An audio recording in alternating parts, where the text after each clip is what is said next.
अपने आप में शपथ लेता हूँ कि मैं मेरे कार्यकाल में दिव्यांग स्कूल यहाँ खुलवा के ही दूंगा, चाहे उसके लिए मुझे यहाँ से राजधानी दिल्ली तक भी जाना पड़े। लेकिन मैं ये चाहता हूँ कि वो बच्ची जो है पढ़ लिख कर अपने पैर पे खड़े हो जाए। आज हम जनप्रतिनिधि के रूप में है यहाँ पे, तो हमारी पहली प्राथमिकता होनी चाहिए कि शासन की योजनाओं का लाभ जरूरतमंद व्यक्तियों को मिले। आज कल हमने कैंटपदर की बरपारा की एक अंधी बच्ची जो दिव्यांग है उसके पीड़ा को हमने कल हमारी खबर के माध्यम से कल हमने दिखाया था और उनके दादा किस तरह से उसका पालन पोषण करते आ रहे हैं उन चीज़ों को भी हमने कल खबर के माध्यम से प्रमुखता से दिखाया था। और आज जो समाज सेवक हैं वो उन्होंने मदद का हाथ बढ़ाया है।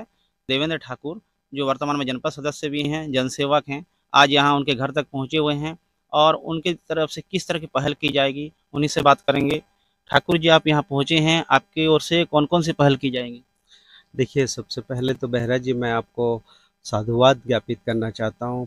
सीजी पब्लिक टीवी को धन्यवाद ज्ञापित करना चाहता हूँ कि ये जो बहुत बड़ी समस्या है उसको आप लोगों ने उजागर किया और आपके मीडिया के माध्यम से ही हमको ये चीज़ पता लगा है।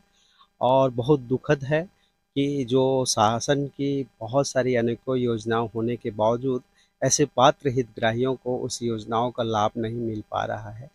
मैं कोई राजनीतिक बयान नहीं देना चाहता, मैं मानवता के नाते आया हूँ, परंतु एक जनप्रतिनिधि का कर्तव्य होता है कि वो अपने क्षेत्र के लोगों को शासन की योजनाओं का लाभ दिलाए। पूर्व में जो सरपंच रहे हैं, जनपद सदस्य रहे हैं, जिला पंचायत के सदस्य रहे हैं, उन्होंने ये काम करना चाहिए था और नहीं हो पाया है। ये बहुत दुखद है क्योंकि योजनाएं बनी हैं ऐसे लोगों के लिए, फिर भी उनका लाभ नहीं मिल पा रहा है। आज हम जनप्रतिनिधि के रूप में है यहाँ पे, तो हमारी पहली प्राथमिकता होनी चाहिए कि शासन की योजनाओं का लाभ ज़रूरतमंद व्यक्तियों को मिले। आज यहाँ पे मैं पहुँचा हूँ, मैंने परिवार से मुलाकात किया। परिवार की स्थिति काफ़ी दयनीय है, बहुत अक्षम है वो आर्थिक रूप से भी। और बच्ची जो है जन्म से दृष्टिबाधित है, उसमें उसका कोई दोष नहीं है, तो कुदरत का है, नेचर्स है, नेचुरल है। लेकिन मैं ये चाहता हूँ कि वो बच्ची जो है पढ़ लिख कर अपने पैर पे खड़े हो जाए। उनके दादा हमारे साथ हैं, उनके चाचा भी हैं। और दुखद बात यह है कि उनके माता और पिता दोनों इस दुनिया में नहीं रहे हैं। भरण पोषण जो है उनके वृद्ध दादा कर रहे हैं और बहुत कठिनाइयों का सामना कर रहे हैं, लेकिन उन्होंने अपने परिवार को भरण पोषण कर रहे हैं। ये बहुत बड़ी बात होती है। शासन की योजनाओं का लाभ इनको मिले, इसके लिए मैंने हमारे विकास खंड के शिक्षा अधिकारी बीओ सर से मैंने बात किया और उन्होंने भी तत्काल इस पर संज्ञान लेकर कहा कि हम रायपुर में जो है ऐसे दृष्टिबाधित बच्चों के लिए जो स्पेशल स्कूल है वहाँ पे दाखिला करवाएंगे और उनकी पढ़ाई की पूरी जिम्मेदारी लेते हैं। ये प्रशासनिक बीओ साहब को मैं भी धन्यवाद देना चाहूँगा। साथ ही साथ इस बात को मैं कहना चाहता हूँ कि आज जो सरपंच हमारे नवनिर्वाचित हुए हैं वो भी इस लगातार यहाँ पे पहुँच रहे हैं। उनकी भी मंशा है कि हम इन्हें सहयोग करें करके। कुछ जो है स्वास्थ्य विभाग से इनका प्रमाण पत्र बनना चाहिए था, वो नहीं बन पाया है किसी कारण से। तो सरपंच जी और हम जवाबदारी लेते हैं कि इनका प्रमाण पत्र बने, इनको जो है जो शासन की योजनाओं का जो पेंशन का लाभ है वो मिले। इस परिवार को और किस तरह से हम आर्थिक सहायता कर सकते हैं ये हम सोच रहे हैं, मदद करेंगे। और भी बाकी जो चैनल के माध्यम से देख रहे दर्शकों से निवेदन करूंगा और जनप्रतिनिधियों से भी निवेदन करूंगा कि इनके सहयोग के लिए आप आगे आएँ। सबको मिलजुल कर करना है, ये एक पुनीत कार्य है। बच्ची पढ़ लिख लेगी, ज़रूर कुछ ना कुछ बनेगी, इतना मेरा विश्वास है और उसकी पढ़ाई का पूरी जिम्मेदारी मैं लेता हूँ।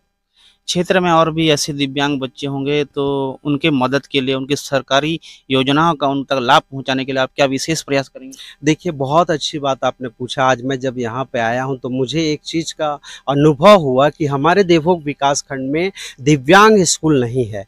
आज से मैं आपके टीवी चैनल पर अपने आप में शपथ लेता हूँ कि मैं मेरे कार्यकाल में दिव्यांग स्कूल यहाँ खुलवा के ही दूंगा, चाहे उसके लिए मुझे यहाँ से राजधानी दिल्ली तक भी जाना पड़े।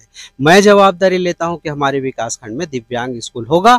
और इस तरह के जो बच्चे और भी अगर कोई है, आपके चैनल से माध्यम से मुझे पता चलता है या मुझे और मैं भी माध्यम से पता चलता है, जनता के माध्यम से, मैं उनके सहयोग के लिए हमेशा खड़ा हूँ। मेरा सौभाग्य है कि इस तरह के बच्चों का मैं सहयोग कर पाऊंगा और मैं जवाबदारी लेता हूँ कि दिव्यांग स्कूल में देवभोग में खोलने के लिए पूरा प्रयास करूंगा। ऐसे बच्चों तक जो सरकारी योजनाएँ क्यों नहीं पहुँच पाती और इसको सुधार करने के लिए आगे क्या किस तरह की रणनीति अपनाएँगे?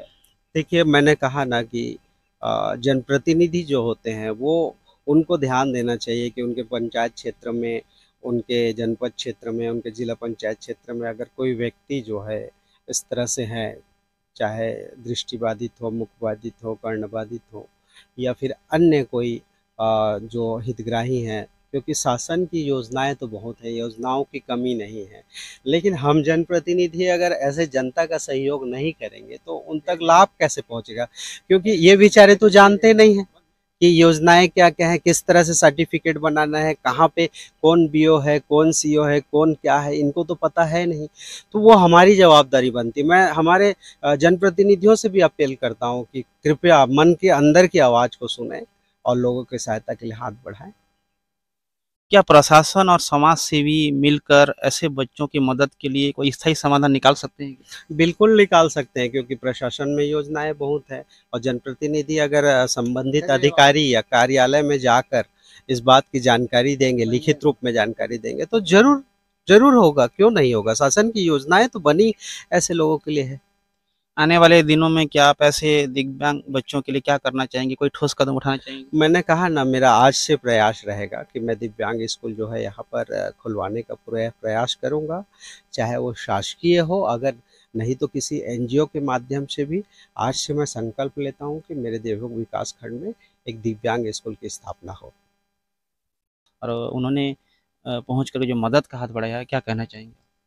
देखो, बच्चों के लिए देवेंद्र भाई ठाकुर आर्थिक सहायता के लिए 5,000 रुपये राशि प्रदान किया गया है, उसके लिए भी और ऐसे आगे और करते रहें, उसके लिए बहुत बहुत बधाई है, क्योंकि ऐसे गरीबों के लिए देने के लिए बहुत कम व्यक्ति मिलते हैं।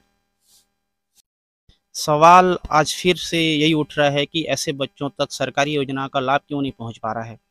ऐसे ज़रूरतमंद बच्चों तक मदद पहुंचाने के लिए प्रशासन को और अधिक संवेदनशील और सक्रिय होने की ज़रूरत है।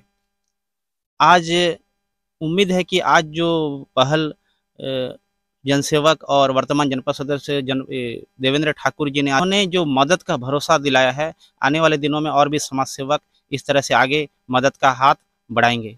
निश्चित तौर पर देवेंद्र ठाकुर जी की ये पहल एक नई शुरुआत बनेगी और आने वाले दिनों में जो ज़रूरतमंद बच्चा है वो अपने हक से महरूम नहीं रह पाएगा। कैमरा पर्सन सखाराम यादव के साथ Aditya Behera, CG public TV, Devbhog.